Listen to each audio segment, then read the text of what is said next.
Okay, இப்போ என் கூட இருக்கிறது Suruchi Elantra pro 800 watt mixer and grinder actually. So சாதாரணமா நீங்க மிக்சர் வச்சிருந்தீங்கன்னா, அதாவது பிளெண்டர் நம்ம ஊர்ல சொல்றது, பிளெண்டர் வச்சிருந்தீங்கன்னா உங்களுக்கு ஒரு 3 கப் கொடுப்பாங்க. தோசை மாவு அரைக்கிறது, அப்புறம் பொடி அரைக்கிறது, அண்ட் ஆல்சோ உங்களுக்கு சட்னி அரைக்கிறது, அண்ட் எக்ஸ்ட்ராவா சில இதுல உங்களுக்கு ஷேக் செய்யறது கூட இருக்கும். ஆனா இலந்த்ரா ப்ரோ இட்ஸ் டிஃபரெண்ட். ஏன் நான் டிஃபரெண்ட் சொல்றேன்னா, ஓகே உங்களுக்கு ஜூஸர் இருக்கு, ஜூஸ் நீங்க செய்யலாம். இதுல நேரா பழத்தை போட்டுட்டு தெரசா இதுல ஜூஸ் செய்யலாம்.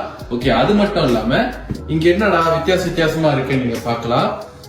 இது உள்ளுக்கு தான் ஒரு மேட்ரி இருக்கு. ஓகே, இது பாத்தீங்கன்னா உங்களுக்கு தெரியும். ஓகே, நீங்க வந்து ஆரஞ்சு பழம் இல்ல ஏதோ பழத்தை போட்டு அரைக்கலாம். வாட்ஸ் நிறைய கடையில இப்ப தேங்காய் திருவுறது இல்ல. முன்ன அந்த காலத்துல எல்லாம் பாத்தீங்கன்னா தேங்காய் திருவுற ஜாமா வச்சிருப்பாங்க நிறைய கடையில. பட் இப்ப நீங்க உங்க வீட்லயே நீங்க அரைக்கலாம். இதுதான் தேங்காய் திருவி. சோ நீங்க தேங்காய் திருவுனீங்கன்னா ஃபுல்லா அந்த பூ எல்லாமே இது உள்ளுக்கே கொட்டிடும். அண்ட் எவ்வளவு அழகா ஒண்ணு கொடுத்துருக்காங்க. நீங்க அப்படியே ஊத்திடலாம், தேங்காய் பாலம் வைக்கலாம். ஓகே, அது மட்டும் இல்லாம நீங்க நிறைய இடத்துல பார்த்திருப்பீங்க. உங்க வீட்லயே நீங்க ட்ரை பண்ணுவோம். ஈவன் நானே வெட்ட ட்ரை பண்ணுவேன். அந்த கேரட் தீமுன்லாம் துருவா இருக்கும்.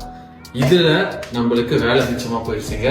என்னன்னா இது உங்களுக்கு ஸ்லைசர் அண்ட் டைசர் வச்சிருக்காங்க. ஓகே, ஏன் நான் சொல்றேன்னா, இங்க பாருங்க, இங்க உங்களுக்கு ஒரு மாதிரியான ஒரு பிளேட் இருக்கும். இது எங்க பாத்திருக்கீங்களா? கண்டிப்பா பாத்திருப்பீங்க.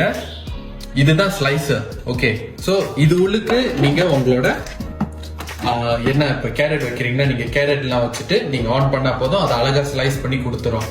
அண்ட் இந்த பிளேட் மட்டும் இல்லாம உங்களுக்கு இன்னும் எக்ஸ்ட்ரா 3 விதமான பிளேட்டும் கொடுத்துருக்காங்க. அண்ட் அது மட்டும் இல்லாம உங்களுக்கு மெஷரிங் கப் அண்ட் மத்த டைப் ஆஃப் பிளேட்ஸும் இருக்கு. இலந்த்ரா ப்ரோ 800 வாட் கண்டிப்பா வாங்க மறந்துடாதீங்க. கமோன்ல தேங்காய் திருவி இருக்கு, வாங்குங்க.